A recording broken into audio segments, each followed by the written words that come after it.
Mr. Chairman, we are recording the meeting and streaming live to YouTube, so you can begin whenever you're ready. Great, thank you. Good morning and welcome to this MetroPlan Orlando MAC meeting. I'd like to call the meeting to order. My name is John Dowless and I'll be chairing the meeting today. We also have a team of folks working to ensure this meeting runs smoothly for us in the room and those listening online. As we continue to meet in person, all committee members are required to be physically present here in MetroPlan Orlando boardroom for purposes of achieving a quorum. Staff will continue to stream our meetings online for public access. Now we'll have our Pledge of Allegiance, and Mayor Sladek, will you lead us? I pledge allegiance to the flag of the United States of America and to the republic for which it stands, one nation, under God, indivisible, with liberty and justice for all.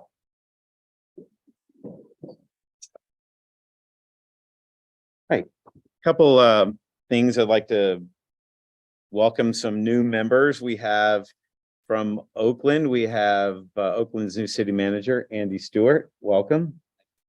From Windermere, council member Tony Davitt, who has joined us several times via Zoom and now here. From Longwood, Deputy Mayor Tony Bonning, good to have you. And from Belle Isle, we have Commissioner Stan Smith. Did I miss anyone else that was named? No. I believe. Oh, Mayor. Okay. Forgive me for that one. You were promoted. Good. Congratulations. All right. Let's see. This morning, I asked that everyone silence your phones or your smart devices. I do ask that all committee members wait to be recognized to speak and to activate your microphones before speaking and turning them back off when you are complete. As a reminder, the microphone is turned on and off by pressing the blue button, the one with the little talking face icon on it, located on the screen in front of you. There are two public comment points in the meeting. Members of the public participating virtually who want to speak will use the raise hands feature in the Zoom screen. If attending by phone, you can hit *9 to request to be recognized. We also accepted comments by email and phone message before the meeting. The guidelines for the public comment are posted at metroplanorlando.org virtual meetings. We want this and all future meetings to be accessible to all. Participants may join by computer, tablet, or phone. If you need accommodations to participate in the future, please contact MetroPlan Orlando. And with that, we will now welcome MAC's new MetroPlan liaison, Sarah Larson. Ms. Larson. Thank you, Mayor. Good morning, Chairman and committee members. For those who've not met me yet, my name is Sarah Larson. I am your new MAC liaison. I am a transportation planner with MetroPlan Orlando, and my focus is on transit and health and transportation. So I work closely with Lynx and Sunrail and our community health partners. Starting off as my tenure as MAC liaison, I want to thank Alex Trager for his years of serving the MAC. He's done an excellent job and will still be available for all your questions. However, in the future, he'll be joining us from the audience. Along with your new liaison, you may notice that our PowerPoint presentation has been revamped. This is the beginning of an organization-wide graphics update led by our communications team, which they have been working on for a while. In the near future, they will also be updating our website and our printed materials, and we'll keep you informed as we go along. And speaking of new, we have a new face in our office, Miss Rachel Frederick. Miss Rachel Frederick will be joining us this week as our board services coordinator, replacing Kathy Goldfarb, who retired in April. Rachel comes to us from Manchester, England, by way of California. Rachel will be providing support to the CAC, the TISMO, the TAC, and the TDLCB, which means that Ms. Lisa Smith will be supporting the MAC. Please be sure to greet Rachel when you see her today. On today's agenda, you will get a preview of the Transportation Improvement Program, or the TIP, which is our 5-year work program. You will see this information again at the July 6th meeting before you've been asked to recommend approval. In addition, we will have a public meeting over the lunch hour on Wednesday, June 21st, which you are welcome to join, although you are not obligated to join this virtual meeting. Today, we will also be voting on MAC bylaws and the next slate of MAC officers. This is done every 2 years. There are no changes to the printed agenda, and now I'd like to ask Ms. Lisa Smith to call the roll. Oh, yes, actually, I'm sorry. Before we call the roll, we'll be doing the safety moment with Mike Wilson. Sorry, Mike. Thank you, Sarah. Good morning, everyone. So our second safety moment this June is Safe Teen Driving Awareness Month, putting our focus on the safer people part of that 5-slice pie there. And we've been looking at the crash data for teen drivers and how that compares to other drivers, looking at the years of 2018 and 19, comparing to 2021 and 22. So it gives kind of a look of what happened pre and post COVID. And what's interesting is that all crashes for all ages have come down by about 18% over that period. Fatal crashes, however, have gone up. And as you can see, teen fatal crashes, unfortunately, leading that increase with 39%. And all this comes from our Signal 4 data analytics, which covers our entire 3-county area. Drilling down into distracted driving. Once again, crashes are down overall for distracted driving, at least as far as the reporting of crashes specifically reported for distraction. And even for teens, they're down overall, but for some reason, a small proportion are more likely to result in a fatality. So while they're declining, the severity of the consequences is increasing.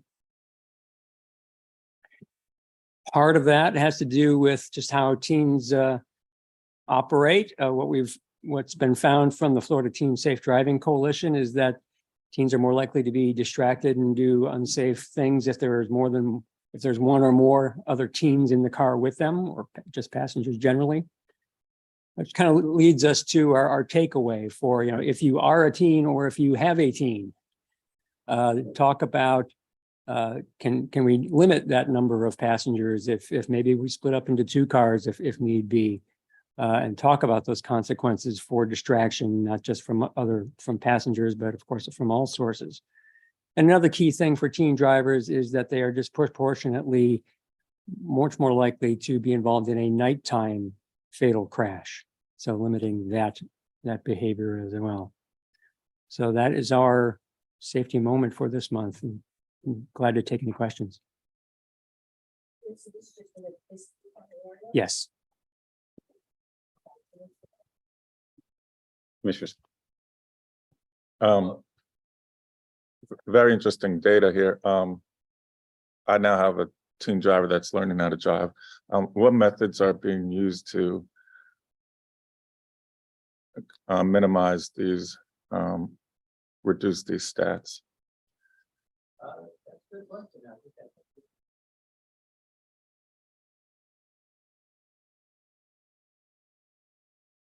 FDOT is investing over $1 million in outreach. In fact, ads have just been hitting the air recently. They're focusing not just on teens, but younger adults as well, and specifically on the distracted driving. So understanding the motivations and what will motivate our teens and young adults to change their behavior is ultimately the big question. Mayor Black, did you have, no. Anyone else? All right, thank you. I think it's roll call vote now. Good morning. Please say here or present when your name is called. Anderson, Here. Blackwell, Here. Davitt, Here. Dowless, Here. Firstner, Smith for Foraker, Here. Gardner, Guthrie, Here.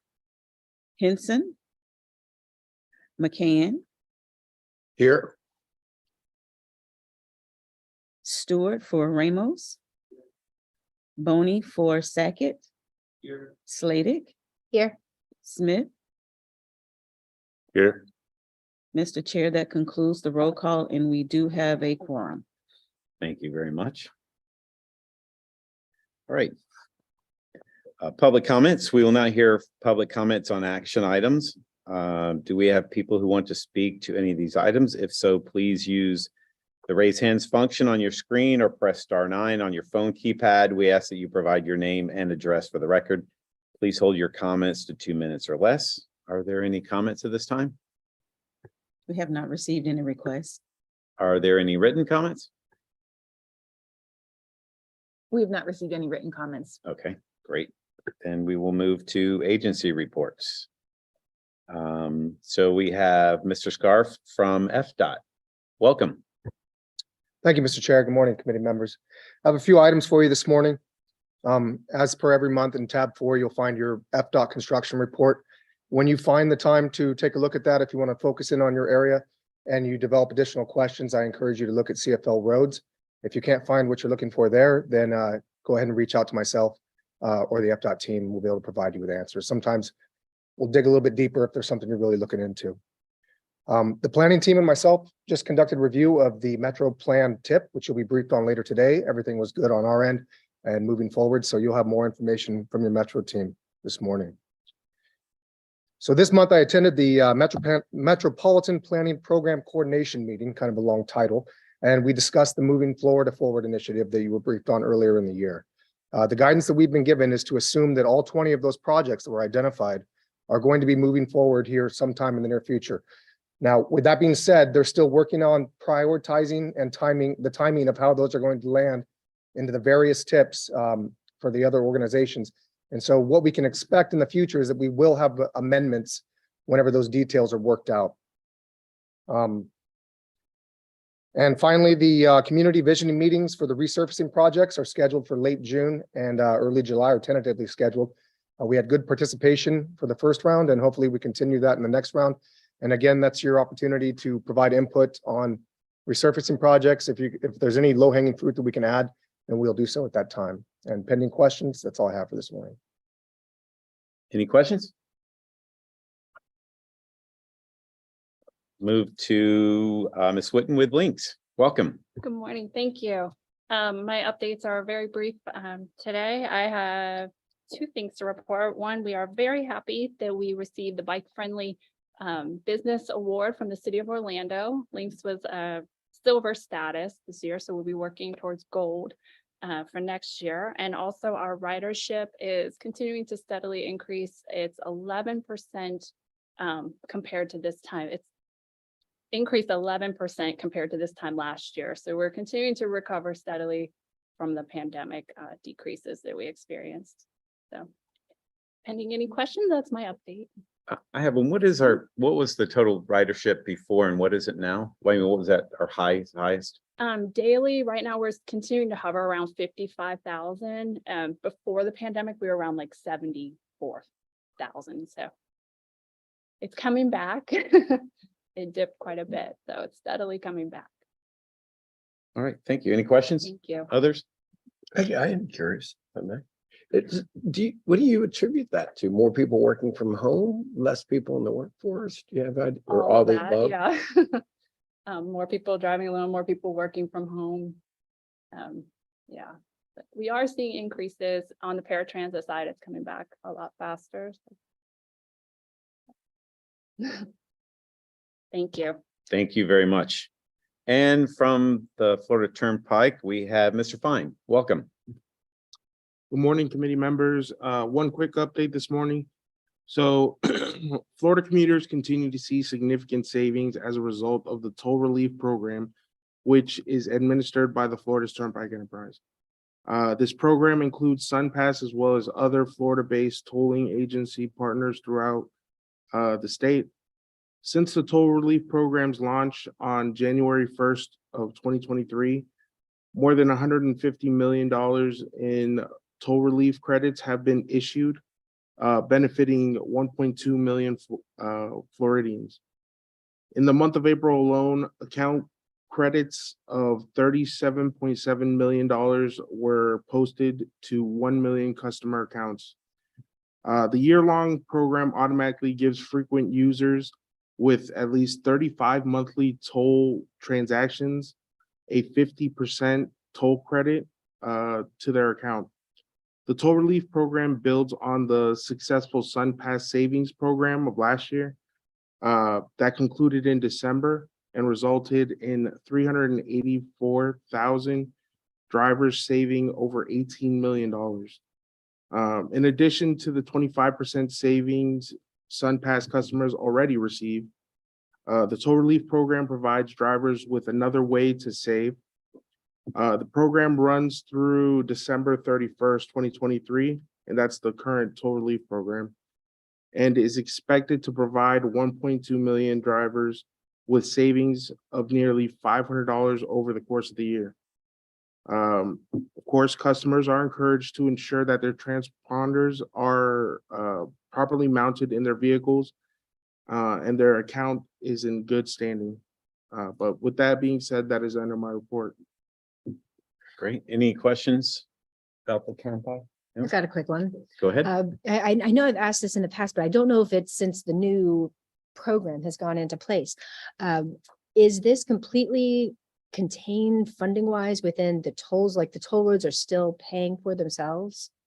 Or is an influx coming from external cash from the state of Florida? So my understanding is it's a surplus from the state's budget. That was what enables us to create the savings program. So so the tolls being charged then are the correct amount to actually maintain the roads, and the state's just temporarily coming in like, Oh, yeah, like I just want to make sure that that I'm understanding correctly the mechanics of the toll road. And I always thought like you collect exactly as much as you need to not create a surplus other than whatever is needed for capital improvements. There's a surplus. think so. So we're No. using the surplus from our budget to create. Okay, this so from toll your relief program. own budget, an extra toll and tolls collected in addition to what was needed based on the budget, I don't. maybe. I don't- Maybe, but we could figure this out outside of the meeting. That Okay. would- The state paying or is turnpike paying? Well, What you call them, yeah. Yeah, so the DOT and the Turnpike are one FDOT. The excess money is coming from the transportation budget, the overall transportation budget. so it's not from the tolls, it's from outside sources. I think we'll all agree with that, right? I think that's the Okay. case. Okay, okay, thank you. I have a question. I might We be, could follow up with, we'll follow up with COC just to make sure we can leave you guys with some maybe not leave today with some clarification, but COC, I'll follow up with you, make sure we can get them a clear response on that. I have a question. I might be jumping the gun here, so apologies if I am. I noticed on, there's some projects being done that deal with on the turnpike with adding new toll plazas. Are these upgrading the old ones or are these new ones that are coming in and collecting more tolls? I believe it would be updating the old ones to make them all electronic tolling. Thank you. Just quick question too, Chair. So you said that the toll relief program was going to end at calendar year 2023. Did I understand that correctly? Yes, December 31st of 2023. Is there a plan to extend that? As of right now, no. Thank you. Anyone else? All right. You were on the hot seat a little bit today. All right, thank you very much. We now are going to our action items. We have the approval of the May 4th meeting minutes. Are there any changes or corrections? Do I have a motion to approve? So moved. Move Mayor Slatek, second. Second, Mayor Bonnie. All in favor, say aye. Any opposed? Hearing none, please show that adopted. Now we have we're going to hear from Jason Sartorio regarding a TIP amendment. Welcome. Good morning, Mr. Chairman and committee members. This morning, I have a total of 4 TIP amendments for you. Additional information regarding these amendments is located in tab 2 of your agendas. First of these amendments is to add funds to a transit project within the section 5307 program, grant program. In addition, we have one amendment due to increases to construction cost estimates for a safety project on West Colonial Drive, Martin Luther King Boulevard from Pine Hills Road to Tampa Avenue, and that is in Orange County. Finally, we have two new FDOT projects. The first of these projects is for a traffic signal project on State Road 424, which is Edgewater Drive, from south of Saddle Drive to north of Aloha Street in Orange County. The second of these amendments is for a resurfacing project on State Road 436 from Lake Howell Road to the Orange County line in Seminole County. As I mentioned earlier, you have some additional information regarding these amendments in tab 2 of your agendas. That being said, unless we have any questions, we're asking for your recommendation of approval of the amendments. Thank you. Thank you, Mr. Sartario. Are there any questions? Remember, the details are in tab 2. All right, do we have a motion to approve? Mayor Sladak, do we have a second? Second, Mayor Blackwell. All in favor, say aye. Aye. Any opposed? Hearing none, please show that adopted. All right, to the MAC bylaws update. I don't recall us mentioning, but Ms. Larson. Good morning. The MAC bylaws review and officer nomination subcommittee met on May 31st at 9 a.m. over Zoom. You can find a summary of the meeting on tab 3. Pertaining to the bylaws, the subcommittee had a discussion on excusing absences and alternate attendance. When you came in this morning, at your place was the current MAC roster. This was requested by the subcommittee.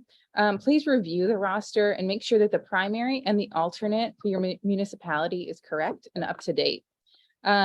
If you are missing an alternate or if there needs to be some sort of casting change of some kind, please let myself and Lisa Smith know, and we will update the document accordingly. We will be updating the MAC roster to reflect the new chair and vice chair. So it would be great to do it all at once. So after some discussion on alternates and excusing absences, the subcommittee members moved to keep the bylaws as written. And for your reference, the MAC bylaws are also found in tab 3. The next action item for the subcommittee was the slate of MAC officers from 2023 to 2025. The subcommittee motioned to nominate Mayor John Dallas to serve as chair and Mayor David Henson to serve as vice chair. That concludes my summary of the subcommittee meeting. All right, I believe we need to also recognize from the floor if there are any nominations from the floor for either position. Mayor Sladak? All right, then let's, okay, any other nominations? Let's separate the two then. That way, I don't know if I should turn this vote over to the vice chair since I'm. Yeah, if I could, we actually have a few additional actions we'll need to take today. If we could, though, in the first action item that's on your agenda is actually probably the simplest one, and it's specific to the bylaws themselves. There were no changes, but we do, unless there are any, we still would like a motion and an action just to confirm that the update is those bylaws. Do we have a motion to approve the bylaws? Mayor McCann, Mayor Sladak, all in favor, say aye. Aye. Any opposed? Hearing none, please show that adopted. Now we will move to MAC chair vote, and I'll turn that over to our current vice chair to handle that. Yes, thank you. Are there any additional nominations for chairperson? Seeing none, do I hear a motion for chairperson for Mayor John Dallas? Second. Motion by Mayor Slater, who was a second? Second by Mayor Anderson. All in favor? Aye. That passes. Move that back to chairperson. Thank you, sir. All right, we now have two nominations. We have two nominations for vice chair. We have Mayor Henson and we have Commissioner Smith. I would, if either one have opportunity to say anything, I mean, would you like to say anything, Commissioner Smith? I've only been in this role for a couple months, willing to continue the role and I understand the transportation process. I'm a planner by trade and enjoy serving on the MAC and looking forward to continuing in this role. Anyone on behalf of Mayor Henson? All right, so let's trying to think of the best way to handle this is probably to, since we have two, maybe is to do a, well, I'll try voice vote. Okay, all in favor of Mayor Henson, please say aye. All in favor of Commissioner Smiths, please say aye. Aye. I think we have a unanimous vote. Any opposed? So hearing none, please show that Commissioner Smith will be our vice chair.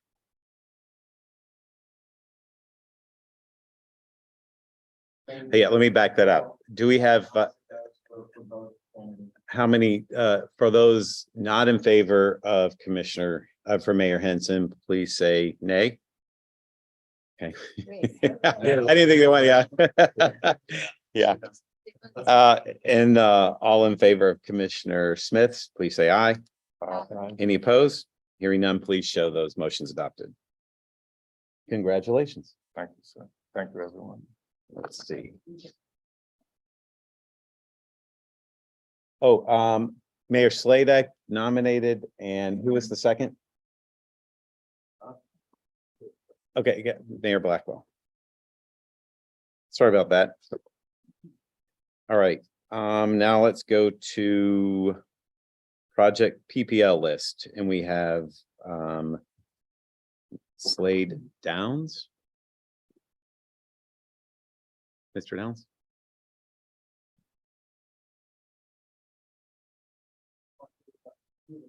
Yeah. Oh, I apologize. Yeah. Mr. Sartorio, I was thinking that would welcome back. Thank you. This morning, I'll be presenting a preview of the fiscal year 2023, 2024 to 2027, 2028 TIP.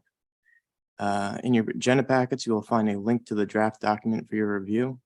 And as Sarah already mentioned, the new TIP will be coming back during the June-July board and committee cycle as an action item.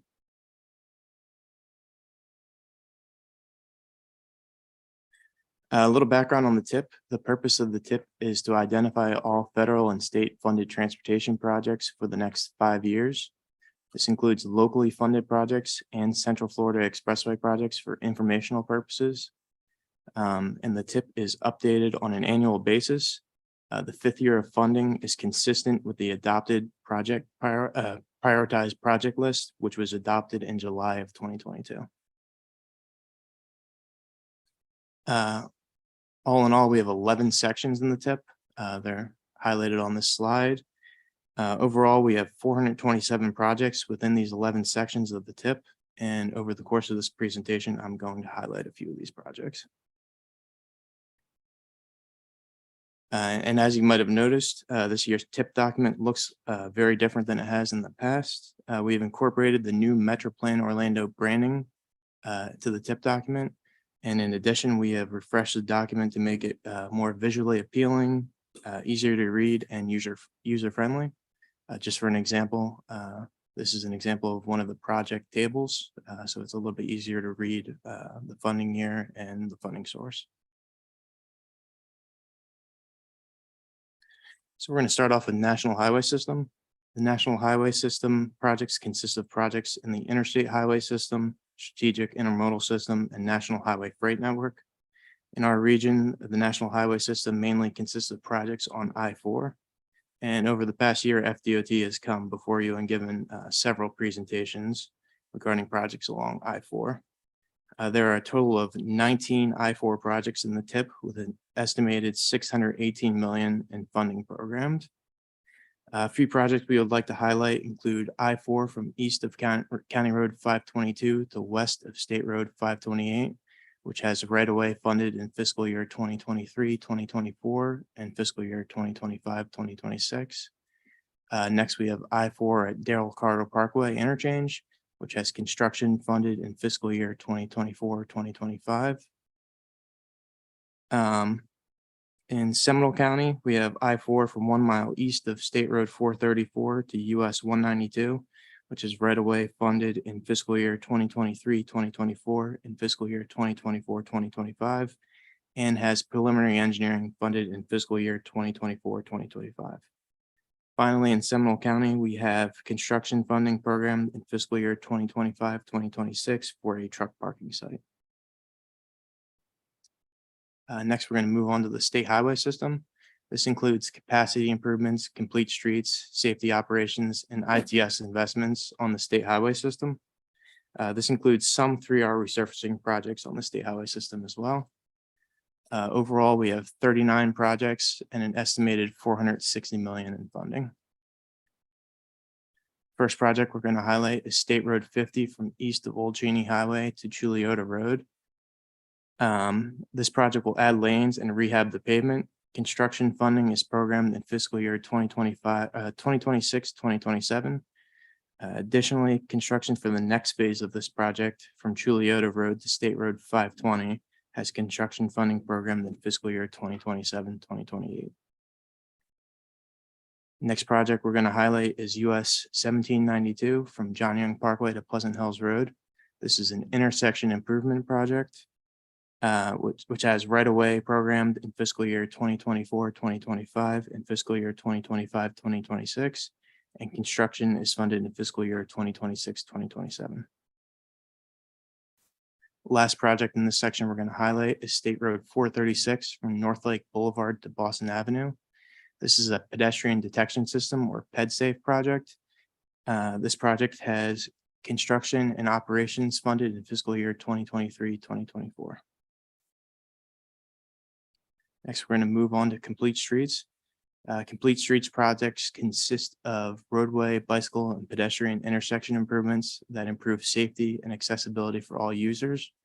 Overall, in the TIP, we have 7 MetroPlan Orlando funded projects with an estimated 24 million in funding.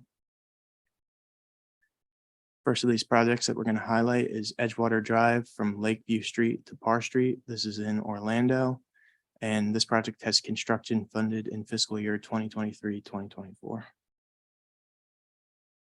Next project we're going to highlight is Buenaventura Boulevard from Simpson Road to Osceola Parkway. This is in Osceola County, and construction for this project is funded in fiscal year 2024, 2025. Finally, this is a project that we recently saw a presentation on by VHB on behalf of the city of Castleberry. Winter Park Drive from Red Bug Lake Road to State Road 434 in Seminole County. And preliminary engineering for this is programmed in fiscal year 2025, 2026. The next section is going to be the TISMO section. TISMO projects consist of projects that use innovative strategies or leverage existing technology deployments to improve travel time reliability. The TIP has a total of 16 MetroPlan Orlando funded projects in this section with an estimated 24 million in funding. First project that we're going to highlight is the Orange County Traffic Signal Cabinet upgrade. This project will upgrade traffic control devices and systems at various locations throughout the Orange County, and construction is funded in fiscal year 2024, 2025. The next project we're going to highlight is Marigold Avenue from San Lorenzo Road to Peabody Road in Osceola County. This is a roundabout project which will add roundabouts to Marigold Avenue at 4 locations: Peabody Road, Laurel Avenue, San Manuel Road, and San Lorenzo Road. This project has construction funded in fiscal year 2024, 2025. Finally, we have several new TISMO bundles. The first is Garland Avenue and Huey Avenue, which has preliminary engineering funded in fiscal year 2027, 2028. The next is West South Street and West Anderson Street, which has preliminary engineering funded in fiscal year 2027, 2028. And the last is the Church Street bundle, which is preliminary engineering funded in fiscal year 2025, 2026. Next, we're going to move on to maintenance and fixed capital outlay. Our maintenance and fixed capital outlay section of the TIP includes maintenance projects and fixed capital expenses designed to support, operate, and maintain the state highway system. This includes projects with safety, resurfacing, bridge, product support, operations and maintenance, and administration. TIP has a total of 68 projects in this section with an estimated 75 million in funding. And it should be noted that these totals do not include 3R resurfacing projects or bridge projects on the state highway list. Next, we're going to move on to bicycle and pedestrian. The bike and pedestrian section of the TIP includes standalone bicycle pedestrian improvement projects, including sidewalks and trails. We have a total of 22 MetroPlan Orlando funded projects with an estimated 46 million in funding.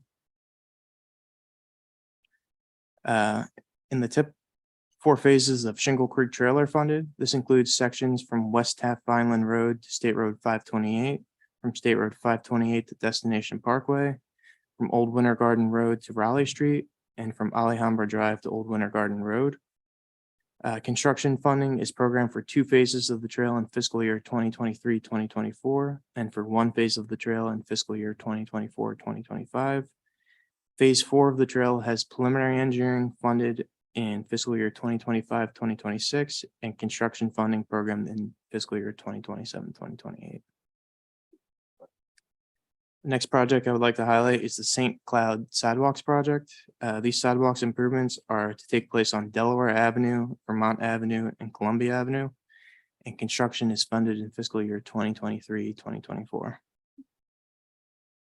The last project in the section we're going to highlight is the Lake Monroe Loop Trail from Mellonville Avenue to State Road 415. And this project has construction funded in fiscal year 2023-2024. Next, we're going to talk about safe routes to school. Safe routes to school includes sidewalk projects within close proximity or along a route to a school. The TIP has 4 projects with an estimated 1.2 million in funding.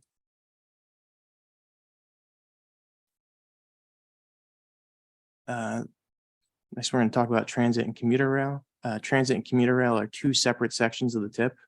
The transit and transportation disadvantage section of the TIP includes operations and capital funding for links. The TIP includes an estimated 523 million in funding. And the commuter rail section includes Sunrail projects and has an estimated 119 million in funding. So as you can see, we have a lot of transportation projects going on in the region over the next 5 years. Not counting the local area project section of the TIP, we have a total of 312 projects with an estimated 4.1 billion in funding programs.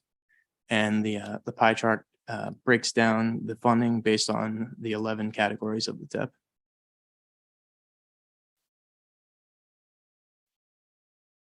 So some next steps over the next few weeks, we will be addressing the comments that we had from FDOT when they reviewed the TIP. In addition, we'll be adding the Central Florida Expressway 5-year work plan once it is adopted later on today. And finally, we'll be conducting an internal review of the document to make sure everything is in order. In addition, we'll be hosting a virtual public meeting on Wednesday, June 21st from 11:30 a.m. to 1 p.m. The location of this will be on Zoom, and more information will be located on the MetroPlan Orlando website. That will conclude the draft, the preview of the draft fiscal year 2023-2024 to 2027-2028 TIP. I would like to open the floor to any questions. Thank you. Are there any questions regarding the TIP? We just want to hear 2023, 2024. Mayor Anderson.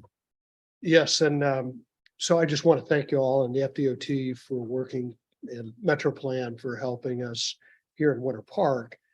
We've got a safety situation that we've been working on with FDOT and a collaboration effort on Aloma and Fairbanks, also called 426. And we've got something on page 44 of your TIP program. The top item is our resurfacing project. So first of all, I want to say thank you very much for the safety focus. This was a 2-lane oak line street 50 years ago. It's now a 4-laned, sometimes with a turning lane, acceleration ramp. And so we've had with the increase of traffic to pre-COVID levels, we've had a pedestrian and bike safety problem as well as with our cars. And I appreciate the efforts to move this into the current year for the design. We're going to have our community meeting as part of the collaboration next Tuesday. At our next meeting, I'm going to ask if we can accelerate the construction portion of that project from the 25-26 fiscal year to the 24-25 fiscal year. And I'd just love to understand what, constraints we would have to overcome to accelerate that project. We've actually got about 300 residents that have organized. And if you've driven that stretch, there's signs out there in yellow that say, fix 426. So I hear about it a lot. But I'm really appreciative of all the work that's been done to date. I'm just reflecting the will of the community, which is to have something done sooner rather than later. So that's a question that I would like to raise when we bring it back next time for a vote. I may be asking for this advisory board support to find a way to accelerate that into 24-25. We are in the design process, or we should be starting up the design process pretty soon. And there's probably tweaks to that design over the course of the design period that we'd like to look at. But y'all have done an amazing job getting this design part into this collaboration, working with the boundaries of a really tight right of way.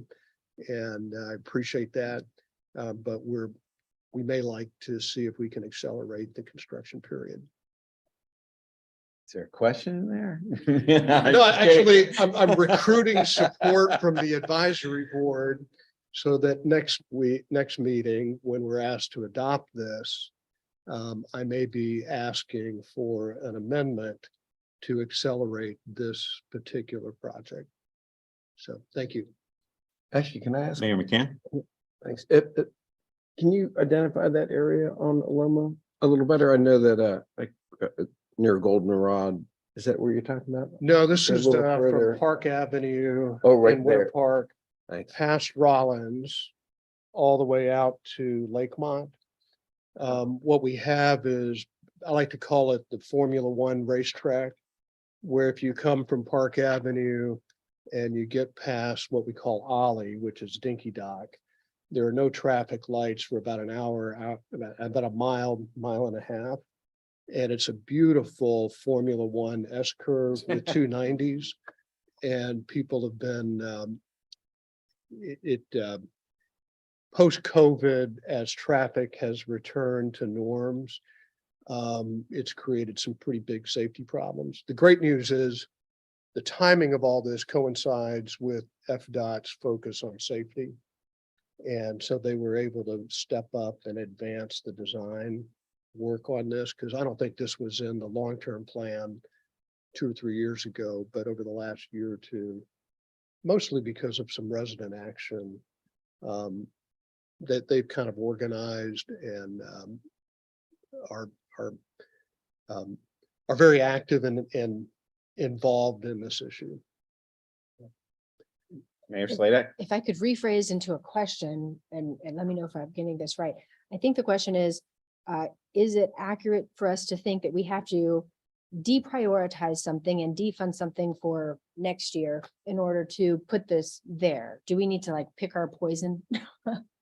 Yeah, I'll respond. And this is an FDOT resurfacing, and the project the mayor is referring to is on page 44 of the draft tip. And the project is funded exclusively with district dedicated funds. In the construction is actually a blend of district dedicated, which is at the discretion of District 5, and also safety funds in fiscal 26. As the mayor mentioned, design starts next year. Next year is kind of July, so like 45 days from now next year. And just based on project timing, project development, normally we do skip, and you'll see that throughout the tip. If there's a design phase, knowing that design typically takes 12 to 16 months to get everything in order necessary for the procurement of the construction.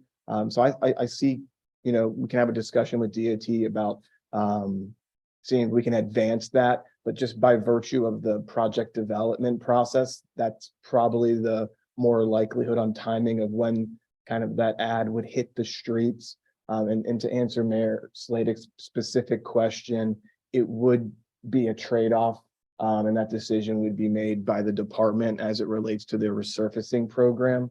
So the resurfacing funds look at the road, the rutting, cracking, how bad is, how many potholes are out there on, on the road. But they're also considering safety. And that's kind of, as the mayor mentioned, how this one kind of moved a little bit expeditiously through the resurfacing program was because it has pavement challenges, deteriorating pavement at the same time as crashes, at the same time as observed careless and reckless behavior. So it's kind of all those things coming together. But Mayor, we'll follow up with DOT, but as it relates to expectations management, I would say that's a pretty expeditious schedule to get that project, especially, it's over 1.5 miles for construction. It's a pretty big project. So just putting it out there. So that in the form of a question, can you do it? We'll certainly raise that to DOT and have that discussion with the kind of the resurfacing group, but just Okay. want to manage expectations, especially when design is in a current year. There's typically, like I said, 12 to 18 months before we can even initiate construction because you need to have the design plan complete. So you know how much it's going to cost so you can rally the necessary funds and next steps. So always just want to manage y'all's expectations. Familiar with the project, Mayor, as you know. Thank you. So it's certainly a challenge corridor, but funds are near for this one. Okay. So. Okay, with that said, do we have a motion to pull the Winter Park project from the TIP list? Just kidding. I'm sorry, Mayor Bonnie. I just, I'm trying to find the detailed information on the I-4, 434 to 1792 project that you mentioned before.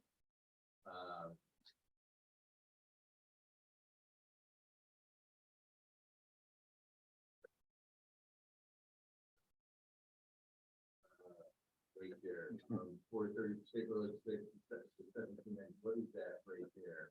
Is that? The 434 project that encompasses Ronald Reagan and 434. I don't have the project information in front of me right now. So I can answer that. I can send an email out afterwards, but also most of the project information is available online on FL. Yeah, CFL Roseville. Yeah. Mayor, I know the answer to your question, so I'll field this. I apologize. Yeah, so this particular one is I-4 specific to the main line of I-4, not State Road 434. So this one is what I guess would be called I-4 beyond the ultimate north. So that's from State Road 434 all the way up to the bridge, really, US 1792 in the Sanford area. And what's in the tip right now is acquiring the necessary right-of-way for that and some initial of the preliminary engineering, but specific to improvements to Interstate 4. I misread it. I thought No it worries. was I-4 to 7. 92 on 434. My bad. Thank you. All right, any other questions? Yeah. I have a few, if you don't mind. One is I saw on the project list, it was Kennedy to Wymore, the double laning, and it's projected to, is it 27, 28, and it's already, in the works right now, and it's 1.8 miles. And I don't know if you know this answer, but why should it take so long to do that 1.8 miles? Jason, it's a locally funded project. Well, maybe I'm not as versed as you, Chairman, so apologies, okay? And Commissioner, so I apologize to speak for Jason on this one. That's actually an Orange County locally funded project. So those projects are included in our tip as reference, but that particular one is being advanced with Orange County gas tax revenue.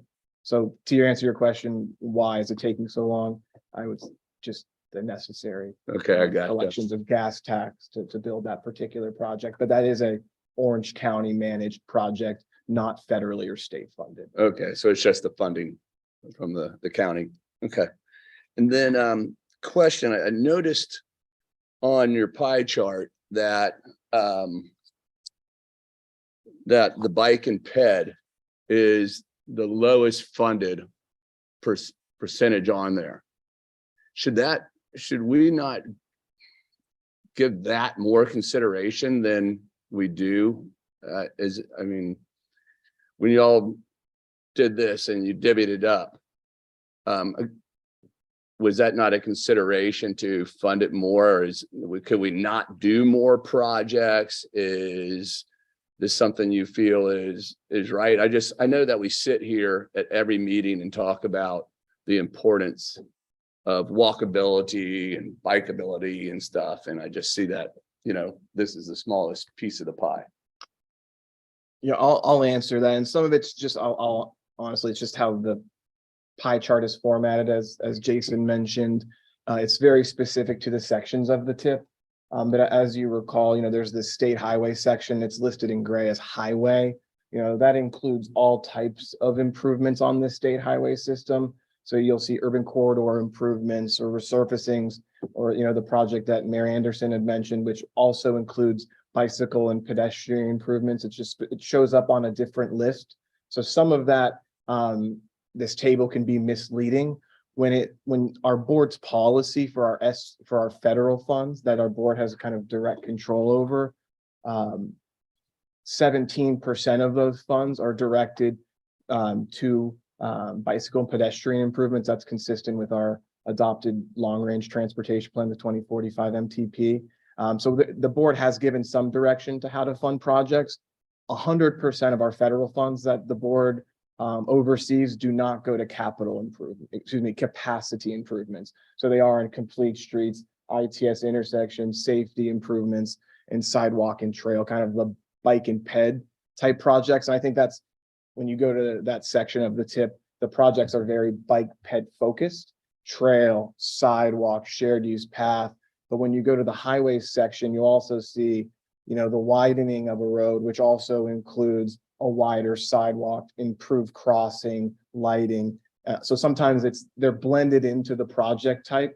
So that pie chart, to my point, may be a little misleading on the type of expenditure. You know, obviously Turnpike, they're not building trails with that. So if you net that out, so maybe the next time we present this to committee. I have something I want to add to that. Thanks, Jason. I have a breakdown of our MPO specific funds, and we spend the most amount of money on bike and ped. That's 45 million with 22 projects. Our highway section, we funded 12 projects with 37 million. And of that, 7 of those are complete street projects with 24 million in funding. TISMO, we have 14 projects with 26 million in funding. Transit, we have 1 project. It's the 5307 program, 39 million in funding. And then our planning section is technically the most, it's 88 million, but 11 million of that is for our UPWP, and then 77 million of that is for our TMA reserves. So the bike ped section does. So it's just a little deceiving, because really instead of 57, we're looking at 200, over 200. Yeah, so that's good to know. This is just broken down based off of those 11 sections of the TIP, and it's all the funds. Like I said, this is the breakdown I gave you was our specific TMA funds. Okay, great. And then I think my last was, I was really glad to see that you're adding truck parking to Canoe Creek Service Plaza. And we had a discussion, I think last year, about looking, and I don't know if this is in the TIP, and if it's not, my apologies. We were looking at doing off the highway truck parking. I think especially like between Orlando and Tampa. Where are we with that? Is that still a go? Is that funded by TIP? Does that make sense? What I'm saying? Sorry, I've been here the longest, so I'll speak to this one. Yeah, so the I-4 corridor is statewide, a truck parking kind of area of concern. Jason mentioned on his I-4 slide, one of those projects is fully funded through construction. in our area, and that's the Seminole County site in the Sanford area near near the 1792 I-4 interchange up there by Lake Monroe. Two other sites were DOT conducted, you probably recall, a regional project development environmentals to identify other sites. They did identify another site in Orange County near Sand Lake Road, I believe in the 528, as well as another site in Osceola County. I don't have that location committed to memory. Those two sites are not cost feasible based on the state's long range projections of revenues. We actually did submit those two other priorities, the Osceola and the Orange site, to a statewide discretionary list of freight projects. But based on the formula funds that we're seeing, the Seminole site is fully funded, while the other two sites of need in our region are currently not cost feasible based on the revenue projections. Still a need, still in our plans, as a critical need, we're still banging the drum, to find additional funds for those. But they are state and federally funded, so that they're a little outside of the funding control of the MPO board. Yeah, and so pretty much in the day, we still need to find two more areas, because those even with those two extra, it's not fulfilling the need.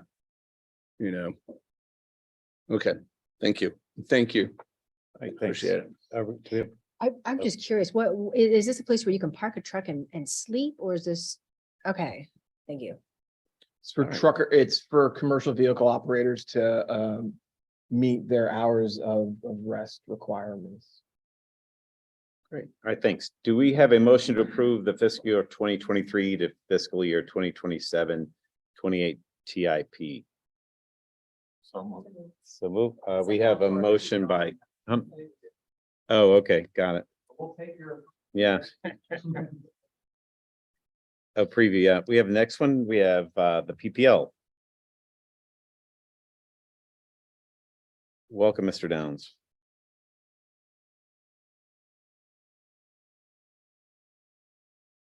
Oh, Mike. Thank you, Mr. Chair. Good morning, everyone. For the record, Slade Downs, Transportation Planner here at MetroPlan Orlando. And I'm going to be walking you all through the preview of our draft project prioritized project list, excuse me. The link for this document is included in your agenda for download and review. So let's talk a little bit about MetroPlan Orlando's core products. The Metropolitan Transportation Plan, the MTP, is our 25-year plan. It is updated every 5 years. And I know you all just got a very thorough run through of the TIP, so I won't cover that ground any further. But I bring these up because the prioritized project list serves as a bridge between the MTP and the TIP. So where the TIP is the committed budget program for the next 5 years, the PPL addresses the following 10 years of items that we can pull directly from the MTP and create a projected cost and phasing list.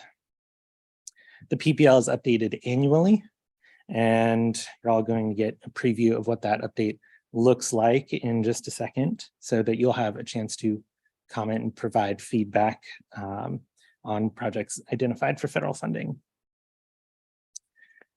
So tell you a bit about our approach. The end goal of the PPL is to advance our high quality improvement projects around the region.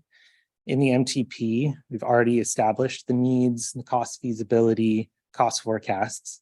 So the PPL stays consistent with that plan, but the PPL ultimately follows board direction and policy, and the performance-based project process and prioritization is extensively documented in the PPL.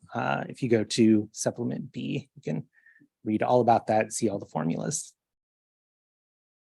So some considerations. Certain funding sources come with strings attached. So some projects are eligible for certain buckets of money, whereas not for others. We've already made sure that the projects were cost feasible in the MTP, but the availability of funds and the readiness of each project phase is where we really get into the action on the PPL. So this chart is lifted directly from the MTP. Each of these funding programs has a priority list and a one-sheet summary in the PPL, just like this one. We have kind of a little rundown along with the top key priorities. And I'll do a brisk overview of each one of those in just a second. You'll see a couple of them are asterisked. That just means that the list is still under development. For example, the countywide or the area-wide improvements and the ACES demonstrations down there at the bottom, those lists will be populated by the TSMO master plan recommendations, which is currently underway, and we're anticipating completion of that study around November. So to kick off our project lists, we have the Interstate Highway System and Strategic Intermodal System. These are cost feasible projects identified by the board and coordinated with FDOT. So you'll notice those truck parking sites along I-4 are top priorities, like we were just discussing with Jason and Alex. Those directly play into our regional freight goals. Other priorities include further build out of I-4 Ultimate and Beyond the Ultimate projects. Find the one sheet for this project list program on page 12 and the full list on page 25. So next we have state roads and the state highway system. These are the key priorities for our state roads, in addition to the phases that are already programmed into the TIP. So for example, a couple of these Jason just discussed kind of the current phase that is in the TIP, and these are just the future phases through completion of those projects. You can find the one sheet for this program on page 13 and the list table on page 27. Next up is our off-system construction assistance and TRIP. These are projects of regional significance that are not part of the state highway system. They're listed in the PPL, but not ranked, because one of the key caveats of this funding program is local agency readiness. Local agencies are required to have 50% of construction costs committed to qualify, and they need to have preliminary project phases completed in accordance with federal processes and protocols. So you can find the one page for this on page 14 and the detailed list table on page 33. So next up, we have complete streets and context-sensitive improvements. This and the next few lists are funded with urban area funds, meaning they're at the discretion of MetroPlan Orlando's board policies. These lists are where we direct FDOT on which projects and project phases to move those allocated funds onto. So you can find the one sheet for this program on page 15 and the list table on page 34. Next, we have TSMO, corridors and intersections. Some of these projects are organized into bundles, and phases may include preliminary engineering design as well as construction. You may notice a few of the bundles that Jason was just discussing. Like I mentioned earlier, these are just the next phases of, whereas the design may be in the TIP, we have the construction in the PPL, keep those projects moving. You can find the one sheet for this on page 17 and the detailed table on page 36. Next up, we have pedestrian and bicycle infrastructure projects. These are regional multimodal projects broken out by phase. We have 2 projects along the West Orange Trail, as well as several along Shingle Creek Trail and Kirkman Trail, all scattered around the region. You can find the one page on page 20 and the detailed table on page 39. Next, we have Safe Routes to School. Safe Routes to School is an FDOT program, but we include this list to coordinate and stay consistent with FDOT. You can find these on page 21 and the list table on page 41. Next, we have critical sidewalk gap bundles. This is our only new list this year, new additional list on the PPL. It was developed collaboratively with the Vulnerable Users Working Group and to just address sidewalk gaps around our region. You can find the one sheet for this on page 22 and the long tables on page 42. And in the list tables on page 42 and proceeding, you can find each of those bundles broken out by segment, so you can kind of see exactly what goes into each of those bundles. And finally, we have regional transit projects. So we have Sunrail Phase 3 connection to OIA. We have Link's Southern Operations and Maintenance Facility, as well as Link's Northern Operations Base. A couple of Sunrail parking lot expansions, as well as expansion enhancement of Link's bus service in general. You can find the detailed one sheet on page 23, as well as the table on page 51.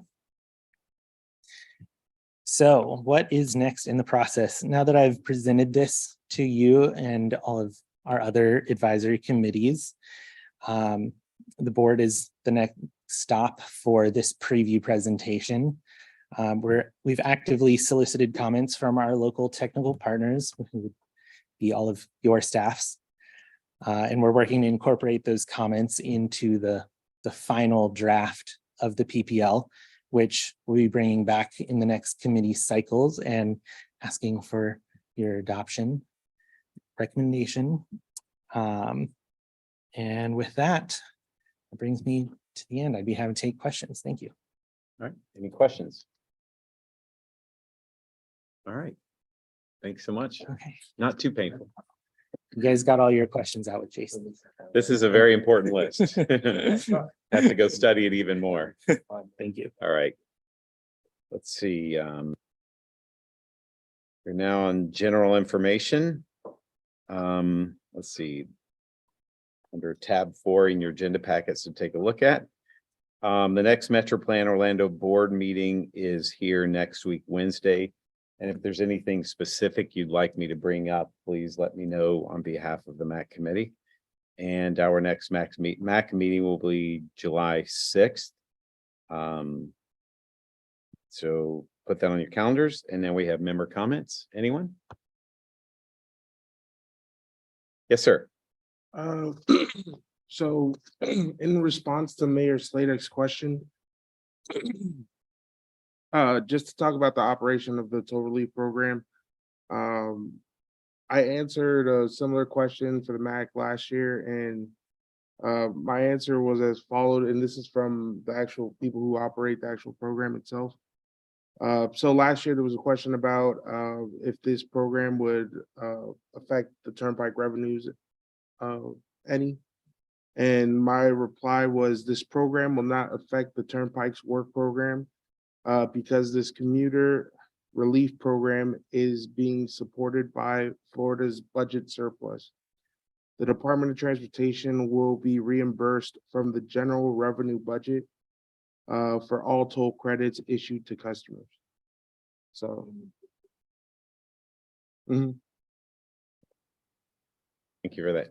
I have one question that's sort of technical in nature, probably can't be answered here, but do you have a guide or something you could send to me when certain intersections where a roundabout is good or bad? Are there any kind of something like that technically could send to me?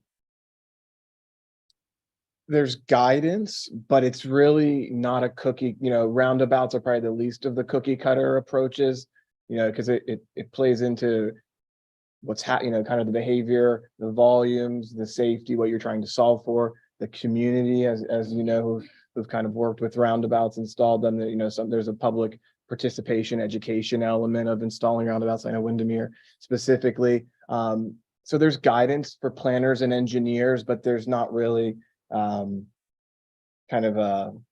you really need to study the situation, every intersection to understand whether a roundabout is the right solution or a four-way stop where volumes are too high.